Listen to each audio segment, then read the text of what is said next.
20 જાન્યુઆરીને હવે ગણતરીના દિવસો જ બાકી રહ્યા છે અને ડોનાલ્ડ ટ્રમ્પ સત્તા પર આવતા જ માસ ડિપોર્ટેશનને લગતી મોટી જાહેરાતો કરવાની સાથે કેટલાક મહત્વના એક્ઝિક્યુટિવ ઓર્ડર્સ પર પણ સહી કરી શકે છે. ત્યારે રિપબ્લિકન રાજ્યોએ પણ આ કવાયતમાં સહભાગી થવા માટે તૈયારીઓ શરૂ કરી દીધી છે.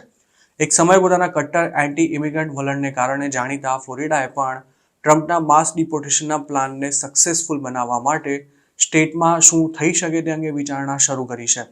એક રિપોર્ટ અનુસાર ફ્લોરિડાના ગવર્નર રોન ડિસેન્ટિસે તેના માટે સ્પેશિયલ સેશન બોલાવવા માટે પણ પોતે વિચારી રહ્યા હોવાનું જણાવ્યું છે.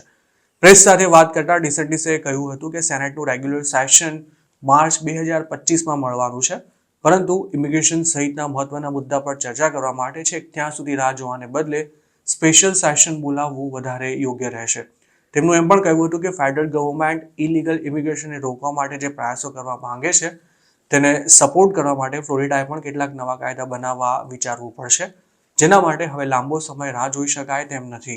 ફ્લોરિડાએ 2023માં એક એવો કાયદો લાગુ કર્યો હતો કે જેમાં ઇલીગલ ઇમિગ્રન્ટ્સનું ફ્લોરિડામાં રહેવું જ મુશ્કેલ થઈ જાય તેવી કડક જોગવાઈઓ હતી. અને આ કાયદો લાગુ થયા બાદ ફ્લોરિડામાં કન્સ્ટ્રક્શન વર્કર્સ તેમજ ખેતમજૂરો તરીકે કામ કરતા ઘણા ઇલીગલ ઇમિગ્રન્ટ્સ પલાયન પણ કરી ગયા હતા. આ કાયદામાં ઇલીગલ ઇમિગ્રન્ટને કામ પર રાખવા, તેમને કોઈ પણ પ્રકારનું આઈડી ઇસ્યુ કરવા તેમજ તેમની હેરાફેરી કરવા પર સખ્ત પ્રતિબંધ મુકાયા હતા અને આ કાયદાનો ભંગ કરનારાને કડક સજા કરવાની પણ તેમાં જોગવાઈ હતી. આ ઉપરાંત આ કાયદામાં ઇલીગલ ઇમિગ્રન્ટ્સને ફ્લોરિડામાં બીજા કોઈ સ્ટેટમાં ઇસ્યુ થયેલા લાયસન્સ પર ડ્રાઇવિંગ કરતા પણ અટકાવવામાં આવ્યા હતા. આ કાયદાને તે વખતે અમેરિકાના કોઈ સ્ટેટ દ્વારા લાગુ કરાયેલો સૌથી સખ્ત એન્ટી ઇમિગ્રન્ટ લો પણ કહેવામાં આવતો હતો. જોકે મે 2024માં ફેડરલ કોર્ટે તેની કેટલીક મહત્વપૂર્ણ જોગવાઈઓ પર બ્રેક લગાવી દીધી હતી. ફ્લોરિડાની છબી એક સમયે એન્ટી ઇમિગ્રન્ટ સ્ટેટ તરીકેની હતી અને હજુ 10 વર્ષ પહેલા જ યુએસમાં ઇલીગલી રહેતા ગુજરાતીઓ ફ્લોરિડા જતા ડરતા હતા. પરંતુ હાલ ગાર્ડન સ્ટેટ તરીકે ઓળખાતા આ રાજ્યોમાં મોટી સંખ્યામાં ગુજરાતીઓ રહે છે અને મોટેલ, ગેસ સ્ટેશન્સ તેમજ કન્વીનિયન્સ સ્ટોર્સના બિઝનેસ સાથે તેઓ મોટા પાયે સંકળાયેલા છે. જોકે ટ્રમ્પના આવ્યા બાદ ફ્લોરિડામાં ઇલીગલી રહેતા ગુજરાતીઓનું ટેન્શન કદાચ વધી શકે છે. ફેડરલ ગવર્મેન્ટ દ્વારા શરૂ થનારા માસ ડિપોર્ટેશનને સપોર્ટ કરવા માટે પોતે શું કરશે તેના વિશે હજુ સુધી ફ્લોરિડાના ગવર્નરે કોઈ સ્પષ્ટતા નથી કરી, પરંતુ શક્ય છે કે ટ્રમ્પ જે કાયદા અથવા વટહુકમ લાવવા માંગે છે તેને ફ્લોરિડા પૂરો સહકાર આપશે.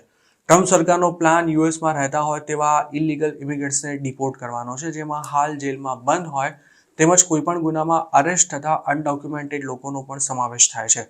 માસ ડિપોર્ટેશનની જવાબદારી જેમના માથે છે તેવા ટોમ હોમનનું કહેવું છે કે કોઈપણ ગુનામાં અરેસ્ટ થતા ઇલીગલ એલિયનની માહિતી લોકલ પોલીસ દ્વારા જો આઈસ સાથે શેર કરવામાં આવશે તો આવા લોકોને ડિપોર્ટ કરવું ઘણું જ આસાન થઈ જશે. હાલ અમેરિકાના મોટાભાગના રાજ્યોમાં આ બાબતને લગતા કોઈ કાયદા નથી, પરંતુ રિપબ્લિકન સ્ટેટ્સ પોતાની પોલીસને તેના માટે ફરજ પાડી શકે છે. આ સિવાય ઇલીગલ એલિયન્સને પકડવા માટે ટ્રમ્પ આઈસને છૂટો દોર આપવાના છે. એક તરફ ડેમોક્રેટિક સ્ટેટ્સ આઈસની કામગીરી પર ચોક્કસ નિયંત્રણો મૂકવા માંગે છે, તો બીજી તરફ ફ્લોરિડા જેવા સ્ટેટ્સમાં આઈસના કોઈ પણ ઓપરેશનમાં કશી અડચણ ન આવે તે સુનિશ્ચિત કરવા માટે સ્ટેટ પ્રયાસો કરી શકે છે. જો આમ થયું તો આઈસ માટે વર્ક પ્લેસ પર રેડ કરવું તેમજ કોઈ પણ શંકાસ્પદ વ્યક્તિને તેનું ઇમિગ્રેશન સ્ટેટસ પૂછવું ખૂબ જ આસાન થઈ જશે.